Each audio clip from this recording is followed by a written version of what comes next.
नमस्कार, मैं मीसा कुमारी और आप देख रहे हैं सिटी खबर बिहार।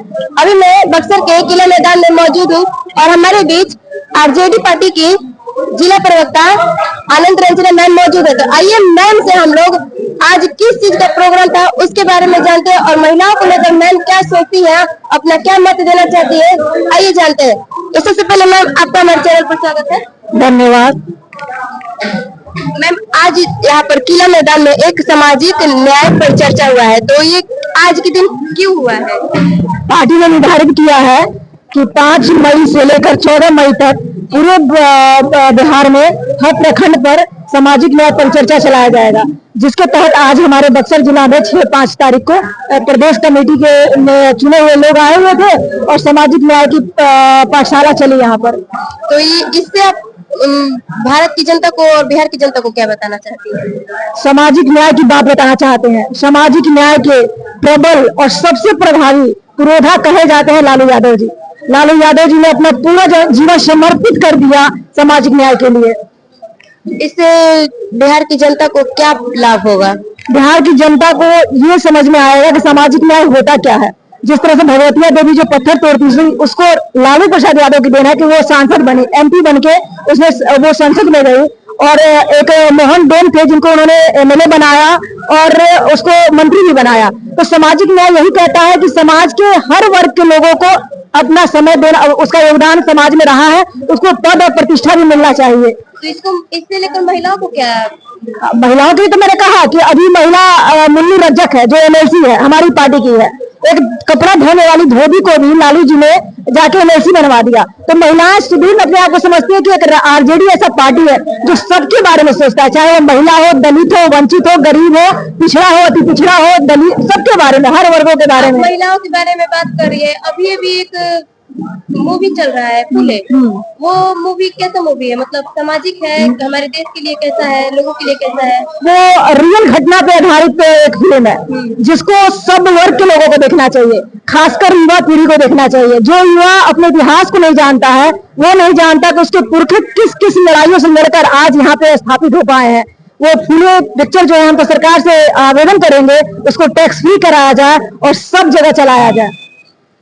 सुनने में आ रहा है कि कितने लोग मूवी को गलत तरीके से बोल रहे हैं। हाँ, तो उसी विचारधारा के लोग। एक पूरा मूवी जो है रियल में समाज में घटित होने वाली घटना पे आधारित है और जितने भी उसमें जो सीन दिखाए गए हैं वो बिल्कुल समाज में हो चुका है, उसमें थोड़ा भी बनावटी चीज नहीं है। लेकिन जो उस विचारधारा के हैं, जो मनु स्मृति को मानते हैं, जो कानून मानते हैं कि वही है, वो मनु ग्रंथ मानते हैं अपने आप को, वो लोग बस विरोध कर रहे हैं। किसकी जीवनी पर वो बनाया गया है? वो सावित्रीबाई फूले और ज्योतिबा फूले की कहानी है, जिन्होंने शिक्षा का एक धारा प्रवाहित किया, जिसके देन है कि आप और मैं यहाँ पे हैं। सावित्रीबाई फूले और महात्मा फूले की देन है कि मैं भी महिला और आप भी महिला होकर एक जगह हम लोग बैठे हुए हैं। आप पत्रकार के रूप में हैं और मैं एक अधिवक्ता और जिला के प्रवक्ता के रूप में हूँ।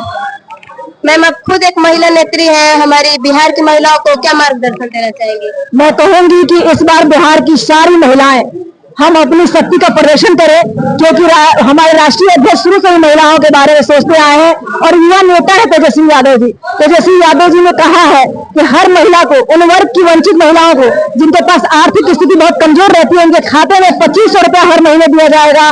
जो गैस की महंगाई बढ़ते जा रही है उसको 500 रुपए महंगाई कम करके सिलेंडर एक 500 रुपए में मिलेगा। बिजली बिल के बढ़ते दर से लोग परेशान है, उसको कम करने के लिए कम करके 200 यूनिट जो है फ्री देंगे। यानी कि महिलाओं के रसोई पे जो असर पड़ रहा है महंगाई से, उसको तेजस्वी जी एकदम कम से कमतर कर देंगे। पहलगाम हमले को लेकर आप क्या कहना चाहेंगे? पहलगाम हमला ये साबित करता है कि सरकार जो फेलियर है, सारे सरकार का सिस्टम फेलियर है, या यूं कहा जाए तो चुनावी एजेंडा है। दो बात हो सकती है, सरकार का ही कुछ मतलब साजिश है, चुनावी एजेंडा है। चुनावी एजेंडा है, बिहार में चुनाव होने वाला है, तो कुछ तो ऐसा सिंपैथी चीज चाहिए जिस तरह से लोगों की भावनाओं को छला जाए। ये भावनाओं को छलने के लिए ये चुनावी हमला कराया गया है। लोग कह रहे हैं कि पहलगाम पर जो भी आतंकवादी आए थे वो खच्चर के रूप में आए हुए थे। तो वही तो, एक किसान दिल्ली का बॉर्डर नहीं पार कर सकता है, इतनी मुस्तैदी से उसके सारी टीम रहती है, गृह मंत्री का सारा टीम लगा रहता है, किसान बॉर्डर न पार करे और कैसे वो आतंकवादी पार करके आ जाते हैं, सोचने वाली बात है। बहुत सवालिया निशान खड़ा करते हैं हमारे IT सेल पे, हमारे सुरक्षा एजेंसी पे, हर चीजों पे। आप हमारे माननीय प्रधानमंत्री जी को क्या कहना चाहेंगे?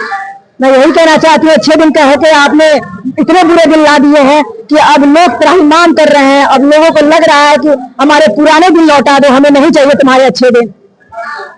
संविधान के बारे में भी बहुत लोग कह रहे हैं कि संविधान बहुत बेकार है, सिस्टम उसका बेकार है, उसको फाड़ देना चाहिए, जला देना चाहिए, तो संविधान का कोई अस्तित्व नहीं है। हाँ, तो ये वही लोग कह रहे हैं ना जो संविधान विरोधी है, जो कहते थे 2024 के चुनाव में लोग कहते थे 400 पार, अब की बार 400 पार। उनका मंशा यही था कि अगर 400 पार ला देंगे तो संविधान को बदल देंगे, और वही मनुस्मृति ला देंगे, आपको और हमको यहाँ बैठने का अधिकार नहीं मिलता।